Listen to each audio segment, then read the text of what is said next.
புட்லூர் அம்மன் கோவில். குழந்தைங்க இல்லாதவங்க கடைசியாக நம்புகிற இடங்க இது. இது எங்கே இருக்குன்னா, திருவள்ளூர் மாவட்டத்தில் ராமாபுரம் என்ற இடத்துல இருக்குது. பூங்காவனத்தம்மன் என்கிற புட்லூர் அம்மன் அப்படிங்கிறது தான் இந்த சந்நிதியோட பேர்.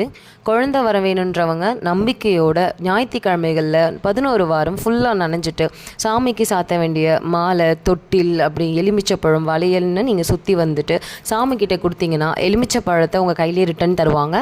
கணவன் மனைவி குழந்தை இல்லாதவங்க அந்த எலுமிச்சப்பழத்தை வீணாக்காமல் அப்படியே சாப்பிட்டுணுங்க. நம்பிக்கையோடு செஞ்சால் கண்டிப்பாக 25 வருஷம் குழந்தை இல்லாதவங்களுக்கு கூட குழந்தை கிடச்சிருக்கு அப்படின்னு அங்கே இருக்கவங்களாம் எங்களுக்கு சொன்னாங்க. பட் அங்கே பணம்லாம் கொஞ்சம் அதிகமாக எக்ஸ்பெக்ட் பண்ணுற மாதிரி இருக்கோங்க. அந்த போகிற வரவங்கெல்லாம் மடக்கி இந்த பக்கம் வண்டி விடுங்க அப்படின்னு சொல்லிட்டு 150 ரூபா ஆகும், நாங்கள் வண்டி பார்த்துக்குறோம், திங்ஸு மேலே அதிகமாக உங்களுக்கு காசு பிடுங்குற மாதிரி இருக்குது. பட் அதெல்லாம் பார்க்காம உங்கள் கையிலேயே கூட நீங்கள் எலுமிச்சை பழங்களை கோர்த்து கொண்டு போங்க. ஃபுல் வீடியோ பார்க்குறதுக்கு உள்ள சேனலில் போய் பாருங்கள். எனக்கு ஒரு அற்புதமான நிகழ்வு நடந்தது, அது அதில் தெரியும்.